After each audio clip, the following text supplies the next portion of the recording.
बिस्मिल्लाहिर्रहमानिर्रहीम। अस्सलाम वालेकुम। आप उसामा गाजी यूट्यूब चैनल देख रहे हैं। सलीम साफ़ी साहब सीनियर सहाफ़ी हैं, कॉलम भी लिखते हैं और टेलीविज़न पर प्रोग्राम भी करते हैं। फजलुर रहमान साहब के कई इंटरव्यूज़ कर चुके हैं, वो उनके बारे में कई कॉलम लिख चुके हैं, उनके करीब भी समझ जाते हैं और उनको बहुत अच्छी तरह समझते हैं। फजलुर रहमान साहब उनको बहुत सी बातें बताते हैं। सलीम साफ़ी साहब पिछला धरना भी जब दिया था, फजलुर रहमान साहब ने उनसे कई मुलाकातें की थी और उनके इंटरव्यूज़ भी किए थे और बहुत सी बातें फजलुर रहमान साहब ने उनको बताई थी।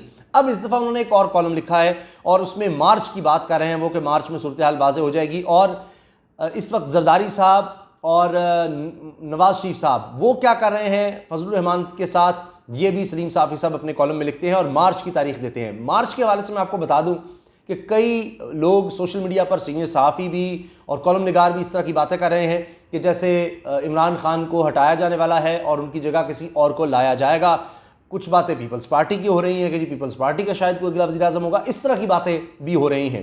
तो ये बात भी कुछ वाज़ेह होती है सलीम साफ़ी साहब के कॉलम से कि ये बात कहाँ तक दुरुस्त है, क्योंकि वो भी फजलुर रहमान साहब की जो भी गेम है, जो भी सियासी सोच है, उसको बड़ी अच्छी तरह समझते हैं और बहुत सी बातें हो सकता है फजलुर रहमान साहब ने सलीम साफ़ी साहब को बताई हों, तो लिहाजा उनका कॉलम मैं आपको पूरी तफसील के साथ सुनाऊँगा।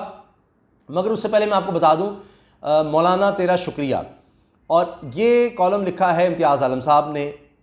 इस कॉलम की अहमियत के हवाले से मैं आपको बताऊं कि इम्तियाज़ आलम साहब वही शख्सियत हैं कि जिनके बुलाए गए फंक्शन में नवाज शरीफ ने तकरीर की थी, मशहूर ज़माना तकरीर जो लिखी भी गई, बार बार कोट होती है, आपने सुनी होगी, सोशल मीडिया पे बड़ी वायरल हुई थी, कि जिसमें वो कहते हैं भारत और पाकिस्तान में क्या है, एक लकीर बस आ गई, वरना आप भी वही कुछ खाते हैं जो हम खाते हैं, आप भी वही पसंद करते हैं, हमारा कल्चर सब कुछ एक ही है, ज़ुबान भी उस तरह की है, बल्कि जिसको आप पूजते हैं हम भी उसी रब को पूजते हैं।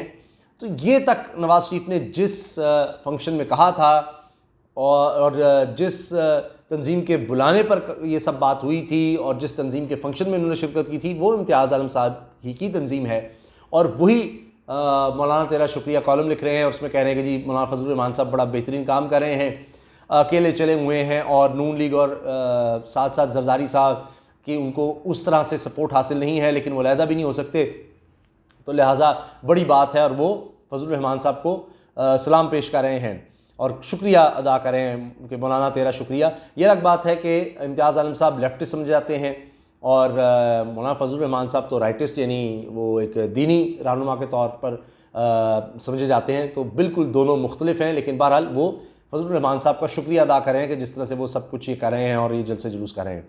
अब मैं आ जाता हूँ सलीम साफ़ी साहब के कॉलम की तरफ। इसका उन्वान है जरदारी नवाज का यू टर्न और मौलाना की मजबूरी। पीडीएम बनने से पहले उसमें शामिल जमातों की पोजीशन को देख लेते हैं।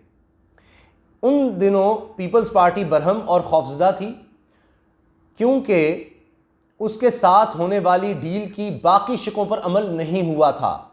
जरदारी खानदान के खिलाफ केसेस की तादाद भी बढ़ रही थी और यूं लग रहा था कि फॉलो अप करके उनको सजाएं देने की तैयारी भी हो रही है।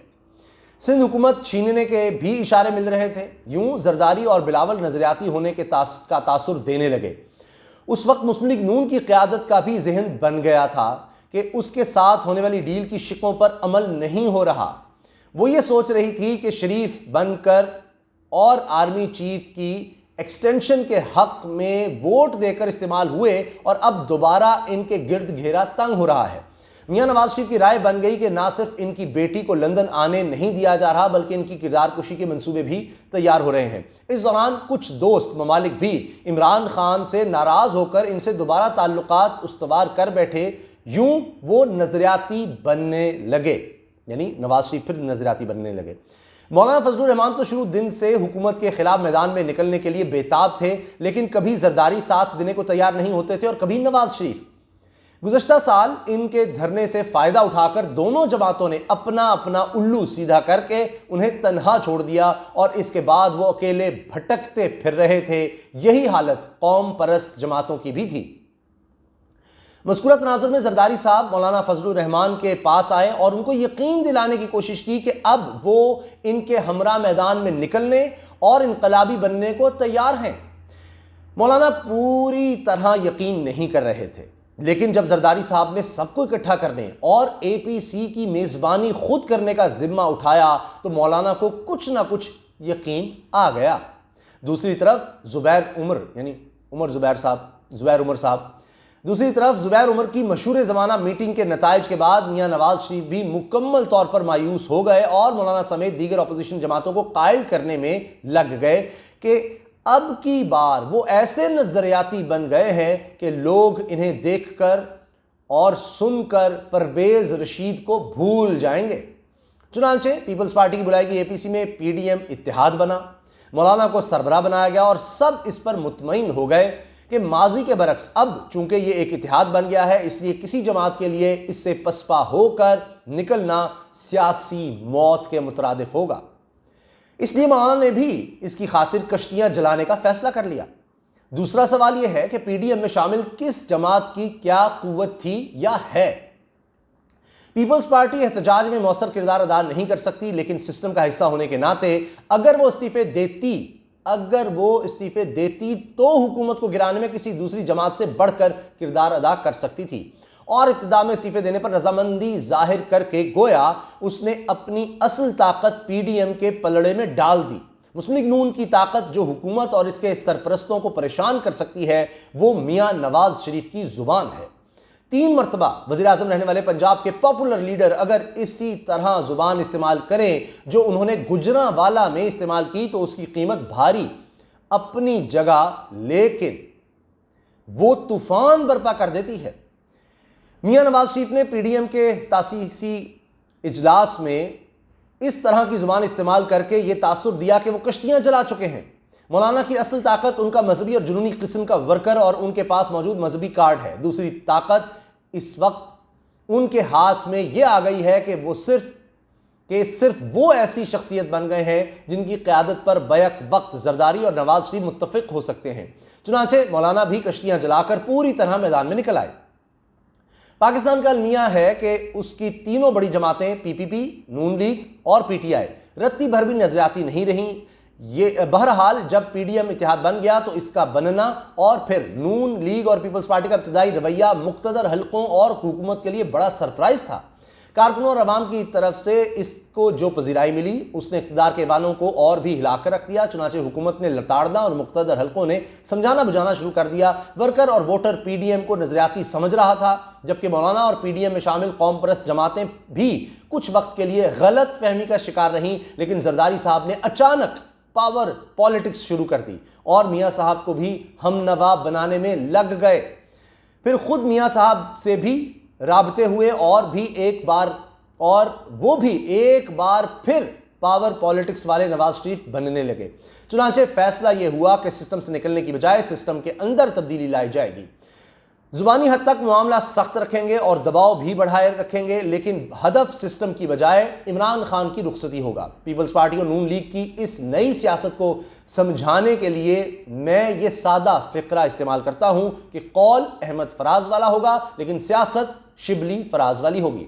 अब ये गेम बन जाने के बाद मौलाना और कौम परस्त जमातों के पास 2 रास्ते थे, या PDM तोड़ देते या फिर पीपल्स पार्टी और मुस्लिम लीग नून की जोड़ तोड़ की सियासत को मोहलत देते। चुनांचे उन्होंने दूसरा ऑप्शन अपना लिया और PDM इत्तेहाद को एक रखने के लिए जरदारी साहब को अपने ऊपर भारी कर लिया। चुनांचे अब PDM इत्तेहाद बाकी है और बाकी रहेगा, लेकिन इखलाकी बरतरी इसके पास कोई नहीं रही, बल्कि इसकी और PTI की अखलाकी पोजीशन एक हो गई है। जिस तरह इमरान खान अंपायर के इशारे के इंतजार में थे, इसी तरह अब PDM और बिलखुसूस पीपल्स पार्टी और नून लीग वाले भी अंपायर का इंतजार करेंगे। बस थोड़ा सा फर्क यह है कि PTI अंपायर के कदमों में बैठकर जो काम इससे लेना चाह रही थी, PDM अवाम और जुबान के दबाव को इस्तेमाल करके इसे अपने साथ एक पेज पर लाना चाहती है। बहरहाल मार्च तक ये गेम वाज़ेह हो जाएगी कि जरदारी और नवाज शरीफ की तवक्कुआत पूरी होती हैं या नहीं, या वो एक बार फिर हाथ मलते हुए नजरियाती बनने पर मजबूर होते हैं। ये था सलीम साफ़ी साहब का कॉलम। अब इससे आप अंदाज़ा लगा लीजिए, क्योंकि वो काफ़ी चीज़ों की खबर रखते हैं मौलाना के हवाले से, तो लगता है मौलाना फजलुर रहमान भी समझ गए हैं कि जरदारी और नवाज शरीफ ने उनके साथ फिर हाथ कर दिया है और अब उन्हीं को आगे लगाया हुआ है। अब यही वजह है कि फजलुर रहमान साहब ने फिर बड़ी सख्त तनकीद की है और सीधा बराह रास्त फ़ौज को निशाना बनाया और कहा है कि जी बलूचिस्तान से और कबायली इलाकों से फ़ौज निकल जाए। उन्होंने अभी जो बन्नू में तकरीर की है जहाँ ना बिलावल आए ना मरियम आई, तो उन्होंने गुस्से में आकर कहा है कि जी यहाँ से फ़ौज निकल जाए बलूचिस्तान और कबायली इलाकों से। तो उनसे पूछे फिर लोगों की हिफाजत कौन करेगा? फजलुर रहमान साहब करेंगे। और साथ ही उन्होंने ये भी कहा कि जब मैं फ़ौज के मामलात में दखल नहीं देता या फ़ौज दखल नहीं देने देती तो फिर सियासत में फ़ौज दखल ना दे, ये भी उन्होंने कह दिया। और कहा कि जो इमरान खान का वफ़ादार है मैं उसे गद्दार समझता हूँ। तो अब फजलुर रहमान साहब को नज़र आ रहा है कि फिर जरदारी साहब ने और नवाज शरीफ उनके साथ हाथ कर दिया है, लिहाजा वो गुस्से में है। लेकिन फिर भी मार्च की बातें हो रही हैं कि जी सूरत हाल वाज़ेह होगी, क्या अब मुक़्तदर हल्के इमरान खान के साथ खड़े होंगे या जरदारी और नवाज शरीफ के साथ। तो अब इसलिए फजलुर रहमान साहब पीछे चले गए हैं और जरदारी नवाज शरीफ को अपनी डील करने के लिए छोड़ दिया है। और साथ ही एक जी देखते हैं कि मार्च तक फिर क्या बनता है, यानी इमरान खान को साइडलाइन किया जाता है या नहीं किया जाता। इजाज़त दीजिए, अल्लाह हाफ़िज़। पाकिस्तान जिंदाबाद।